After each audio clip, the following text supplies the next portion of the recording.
Organizations' internal networks are overly permissive and can't distinguish trusted from untrusted applications. Attackers abuse this condition to move laterally through networks, bypassing address-based controls to spread malware. Edgewise abstracts security policies away from traditional network controls that rely on IP addresses, ports, and protocols, and instead ties controls directly to applications.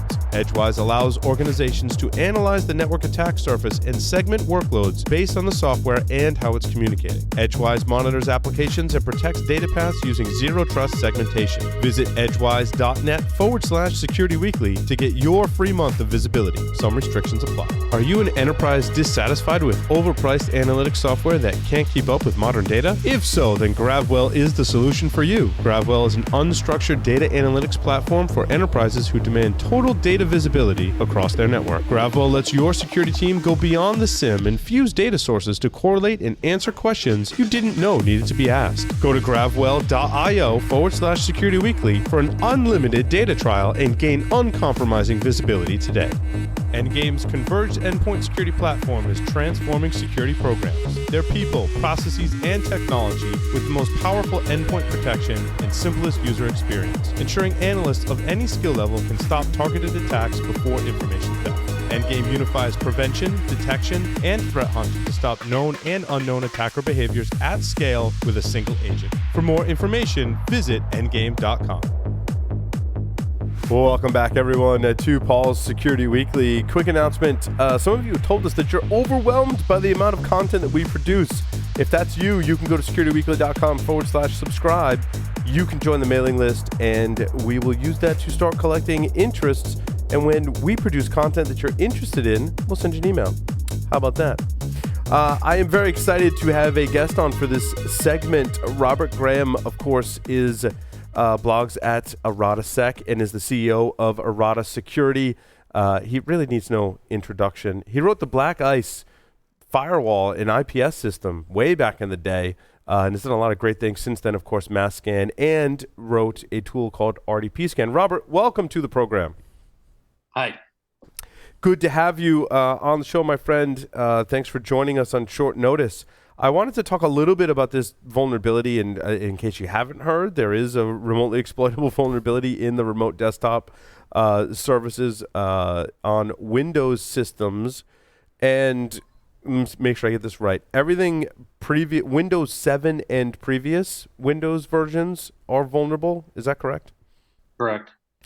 And so what I also found was that by default, if the Windows firewall is enabled and the remote desktop services is enabled, it by default pokes a hole for you to make a connection. At least in my testing today, that's the way it worked, unless you clicked that other button that was like block everything, even if there's a service running. That's what's happened on my test machines as well. I haven't actually had to dink with the firewall at all. Right. Also, I think some other things to notice about this too is, well, I think it's interesting. Like, I think a lot of people are going to scan their networks for port 3389 and look for a remote desktop protocol. However, it's like as easy as checking a box. Like a user could just go in and check a box and RDP is listening. So I think it's equally as important to identify Windows 7 and previous devices that are on your network as it is to identify remote desktop services that are running on them as well. And now there are some, unless someone else can weigh in on this, what I read, and it's a very unsubstantiated claim, that this vulnerability has existed for a year and has been traded on the dark web for about a year. I don't have any hard evidence to back that up. That was just something that I read. I think it's fun to kind of think of it that way, certainly, but there's nothing really I have to back that up. There are several security researchers that have posted from well-known companies such as McAfee saying, yes, we developed a proof of concept to exploit. Robert, you and I were just chatting right before this segment. Like, it's totally feasible that security researchers and attackers have developed an exploit for this, right? Yeah, it's an easily exploitable bug. At least that's the guidance Microsoft gives us, that anyone, it's not easy, I should say, but it's straightforward. So if you have any skill at all in this area, it's just you follow the steps through, you find the correct things to inject, and then you inject them, and then maybe you have to do something different for every different platform. But other than that, it's straightforward and easy. Sure. And now, Robert, you developed a tool called RDP Scan. What was the motivation behind it? Like, why this one? Was it just kind of like an offshoot of mass scan, sort of? Well, I wanted to add it just directly to mass scan, which can establish a TCP connection and check the vulnerability directly. But it's a complicated protocol, and I don't have the time to actually robustly debug a whole RDP implementation. So somebody else published a quick checker that you just give it an IP address, and it'll check that one IP address. But unfortunately, that requires you to download this just for Linux, and I want to be able to run it on Windows and Mac OS to scan for it. So I downloaded the code and tweaked it. I got rid of the dependencies on Linux, so it compiles on Windows just fine. And then I got rid of a lot of the other cruft that wasn't necessary, and then I made it so it can scan a whole range. It scans kind of slowly, only a few hundred targets per second, because mass scan runs 1,000 times faster. But now I can use it in combination with mass scan to scan the entire internet. Mm-hmm. So I run mass scan first, port 3389, and then take the result from that and pass it to RDP scan, and then it scans that. So mass scan takes a little over an hour, and then RDP scan takes about 4 to 5 hours to take those results and then scan them. So you can scan the entire internet for one TCP port in about an hour? Yeah, it depends on how my ISP is doing. Some days the traffic is overloaded and they can't send packets that fast, so I slow it down, and it takes 2 hours, and sometimes I get less. And that's just IPv4? Yeah, it's just IPv4. With some exceptions in there, I'm assuming? Yeah, the DoD gets pissed. He doesn't like me scanning them, so I exclude them. That's been pretty consistent over the years, though, right? Yeah, and so other people, they send me messages saying, please exclude me from your scan, so I exclude them. Right. So even with some exclusions, you've scanned, and so when you scan for RDP services on the internet, this is the actual service, right? You're identifying that it is an RDP service, and then you're identifying that it's actually vulnerable, right? In mass scan, I'll just look for the open port. Yeah. Just port 3389. And then I just rely upon RDP scan to then identify what's on that port. So it could be an HTTP server sometimes. Sometimes it's an SSH server, but that's for RDP scan to figure out. There's about 7 million hits for port 3389, and about half of them actually will talk RDP to you. Mm-hmm. And then of those, the news story that was like in every news outlet this week was that you found 1 million hosts that were vulnerable, correct? Right. So confirmed vulnerable, which means the scripts, RDP scan say, yes, I've tested it and I've confirmed that I get back the response that says it's vulnerable. And now, I mentioned that because about 200,000 or 2 million responses come back as unknown, which means I connected via RDP, but for some reason the connection stopped before I could even start testing for it, whether it's vulnerable or not. Gotcha. So that could be some kind of IPS or something else getting in the way, right? Yeah, it could be IPSs. That's actually a very probable thing. IPSs, whoever invented those is an idiot. We hates them, my precious. Right. I created the first one back with black ice, but yeah. That's really funny, Robert. So, let's see, where was I going from here? So there's 1 million vulnerable. What do you think is gonna happen? You think this exploit's gonna get out? And obviously, there's way more than 1 million that are existing on the inside of people's networks.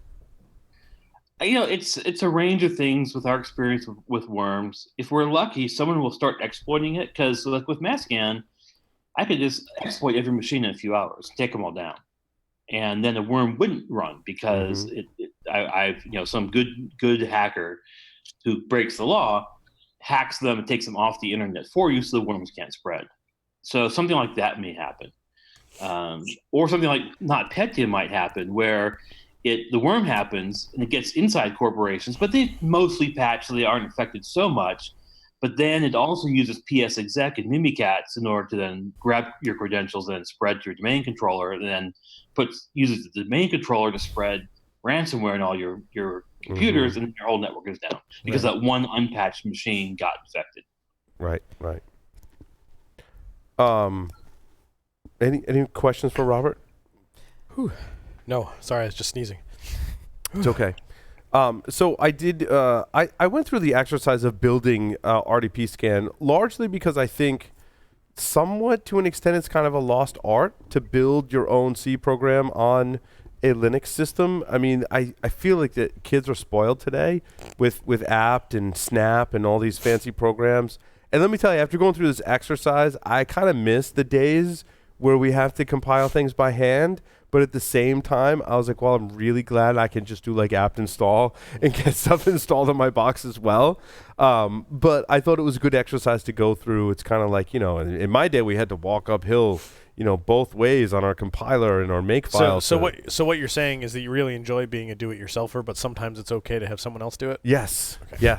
Yes. That is exactly it. And Paul, you're no fun at all. I mean, come on. But Jaffa, what's your experience with? I mean, you instruct for SANS, right? And do a lot of the newer folks coming in, like when you say, well, you have to compile things by hand, are they like, what? What do you mean? No, you're right. People are totally spoiled. I mean, actually, I spent some time recently compiling some very low-level stuff. I was working with some stuff with Paul Vixie. Shout out to Paul, great guy. He's old school about it. And you go back through AutoGen and configure and then make install and all that. And people are spoiled. Oh my God, package managers is just like, apt get, blah, blah, blah. But you know what? There is a thing that you're losing there, and that is you get the defaults that some Linux distro decided for you. Right. Is that what you really want? I mean, well, it is kind of funny. I actually changed the defaults in this, technical segment. I followed Robert's instructions and installed libSSL dev, and then went to compile it, and I got that deprecation error because TLS v1 is deprecated, right? So what was the cause of that first error when I got, which basically said the TLS v1.0 function is deprecated? Yeah, any new software, you shouldn't be using it. So if you're connecting to a web server, you should be using TLS 1.1 or 1.2 as your minimum level. But this service, RDP, if you're connecting to a WinXP box in order to scan it to see if it's vulnerable, you want to use TLS 1.0. So it's warning you that this is outdated and old and like 15 years old, you shouldn't use it, but you have to use it anyway for scanning for this. Right. I call that sporting fun is what I call that. I mean, it's just like, if you're not getting warnings from old deprecated libraries, like if you're actually disabling features and making things more insecure, that's like sport. So I decided to go through the exercise of like debugging this problem and getting it to compile. I mean, really for the purposes of demonstration, right? Because again, I feel like when newer people install software, it's apt-get install, whatever it is. So I looked at the libSSL dev that was installed. It was 1.1. I was like, I'm pretty sure there's a 1.0 train of this particular library. I did a dpackage capital L, which shows you, now this is going to be like groundbreaking for a lot of people that haven't looked into the package manager. Capital L shows you where all the files are installed from this particular package. And so mine was installed in user include, right, which is where it was pulling from the include files by default. So I said, that's crazy. That's crazy talk, Paul. Crazy talk, right? Like when do most people look at what files are actually installed from the package, right? You know what I love about what you just said? I mean, okay, I'm going to stop you because I know you hate me for this, but you said user include. Like, as an old Unix guy, anything with USR in it, you just say user. I do this too. It's just like... It is. You do. Yeah, it's slash user, you do. Right? Slight tangent. I was in a Unix class once, and the instructor, instead of saying Etsy password, said Etsy password. Like, whoa. Like, it literally pronounce. Yeah, it was really strange. And every time he said, we all just kind of looked at each other like that. We couldn't pay attention to it after that. It was just so distracting. I know. There's like a ripple in the universe when somebody says that. Same thing. Yeah, but Jaffa's right. It's /USR /include, right? So I grabbed the OpenSSL 1.0 source from the website, and then I configured it. Right? You actually run /configure with some options, like Josh was saying. Was saying before. When you install it via apt, you get whatever the package maintainer wanted you to install. When you configure by hand, config prefix /opt local OpenSSL. I'm telling it basically install this old library into a different directory that's not going to interfere with the rest of my system. I don't even want to begin to think about what would break if I installed an older OpenSSL library on top of a newer OpenSSL library on an Ubuntu system. Like, even double, triple checking it, I kind of ran the command having that moment, like the Star Wars moment, where I have a bad feeling about this. You ever notice that? They say that a lot in Star Wars. But everything was fine. So I did make install as, sudo make install as root. And then I went to go compile RDP scan again, and I got another error. Basically, the linker is saying, I can't find the libraries. So I did the dash capital L, said my libraries are an opt local lib, and I ran the command again. And then I got that error. The linker again complained that I had an undefined reference to DL open. And Robert, what was the reason for this? It was OpenSSL. However, what version you have or your options when you hit configure for OpenSSL decided it wanted DL open because RDP scan doesn't use it and OpenSSL doesn't normally use it. Mm-hmm. So if you had not done all this, it probably would have been fine. But since you've got this special version, you've probably, I don't know, introduced that somehow. Sure. And what is DL open? It says it's a runtime thing that says please load this library, this dynamic library, after the program started running. I gotcha. Okay. So like Masscan uses it to load some optional libraries that you wouldn't normally have on the system, for example. But like pfring. So you don't have to actually have pfring installed from Masscan and it'll run just fine. But if you do have it, it'll load the library. So then my final command is in the show notes. -ldl loaded that library for me, compiled Masscan, and I was off to the races. Now, Robert, I wanted you to talk about the different states, and you explained it in the documentation on the GitHub page. But basically, when you run RDP scan, it's going to give you the state of RDP, right? Obviously, connection refused. I got a reset packet is a state, but there's a lot of other states in there. What are some of the different states? Right. So the problem I have is I get back these responses and I don't know exactly what happened and why. Like, did your network connection go down, or did IPS block it, or did just there's too much congestion? They all have the same aspect of in the middle of the connection, suddenly the machine goes away and doesn't respond. So I don't know what that means. So you have a timeout. I'm sorry, Rob. You have a timeout value in there, obviously, to say, like, if I don't get a response back in a certain time, like, give up. 20 seconds, yeah. 20 seconds, okay. And so I don't know. So I don't know exactly why each of these failures causes a failure. Here's the symptoms I have. So one symptom is there's a timeout on connect. Well, that means you're scanning a machine that doesn't exist. There's like an IP address out there that never responds. So I filter those out by default. So you need to put -v if you actually want to see those. Because if you're scanning large ranges, you'll just get a ton of them. The next one is connection refused with the reset packet. I send a SYN packet, I got back a reset packet. That means it's not listing on port 3389. That means it was when I ran Masscan, but now it's not when I run RDP scan. Another one is it timed out after RDP started. So I got back an RDP response, but then it stopped responding to me. I never got anything after that point. There's similar things like when SSL connects, then I get back no response. So then the SSL times out. And that's likely non-IPS because IPS often can't see into SSL. So there's a lot of unknown conditions of I'm trying to connect, but I can't get back any responses that to get to the point where I can say it's confirmed safe or confirmed unsafe. So that's what most of those unknown messages are. And there's like 10 different ones that you can get back, and they all mean something slightly different. Gotcha. Mike, sorry, you had a question. Yeah, so I'm going to ask totally ignorant questions because I don't have the technical background. But if I were, let's say, the technology director for a state department of education or for a school district. Hypothetically speaking.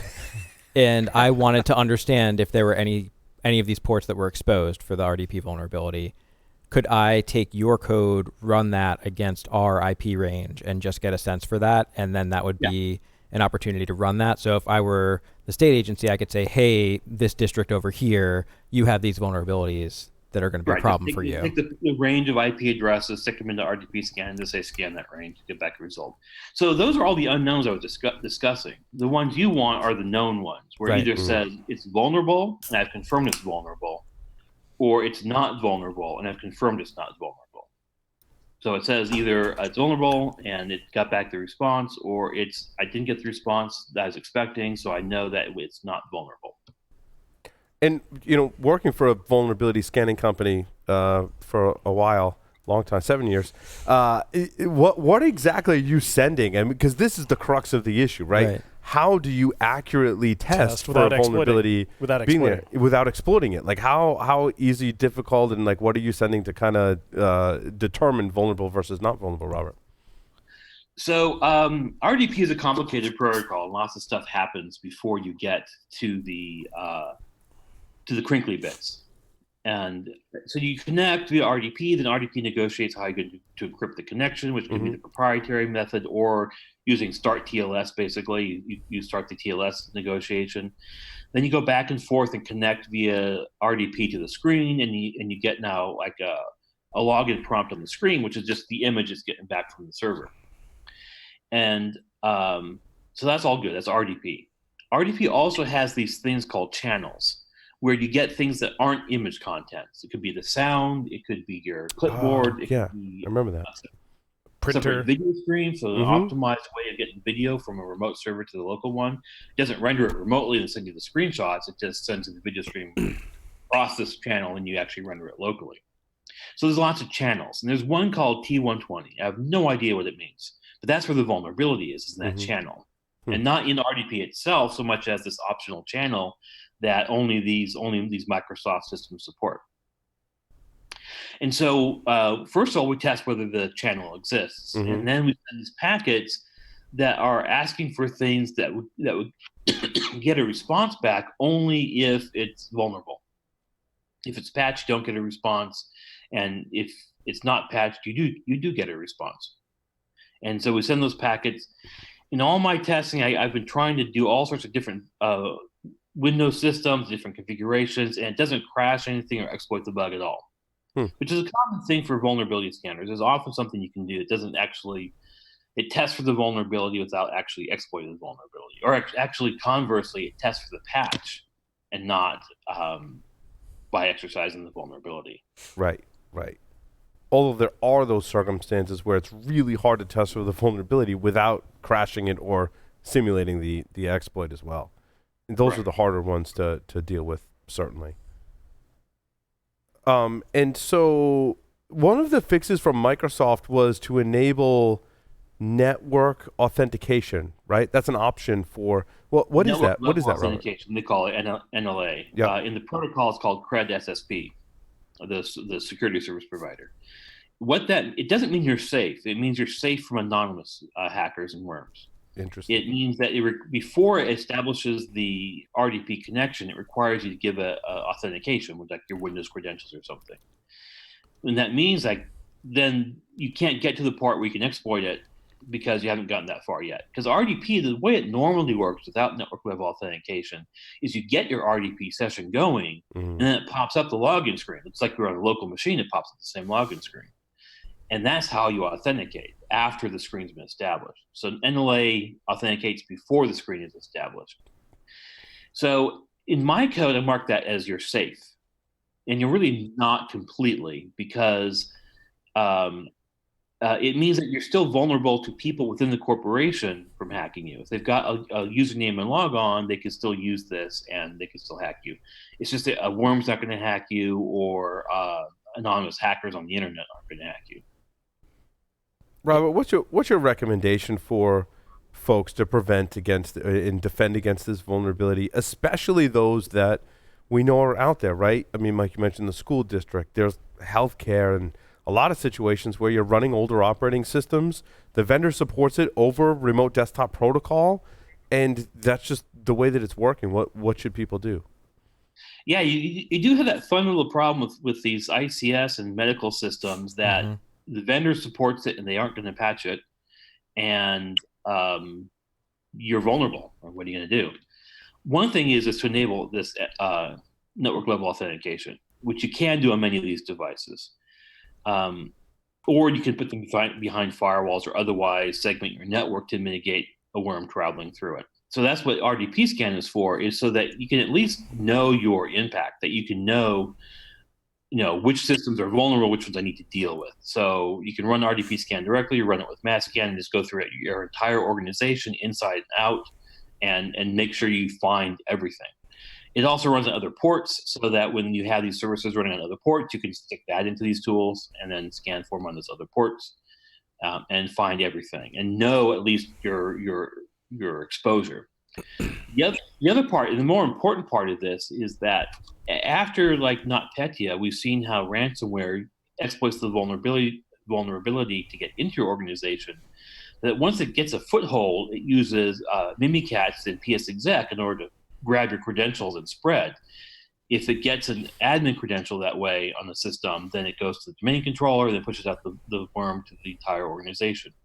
Which means even though you're mostly patched and only a few systems get damaged directly by the worm, because of this lateral spreading via Windows networking, your entire corporation, your entire organization gets taken down with ransomware. Like Baltimore, for example. Like Baltimore, like Atlanta, like yep.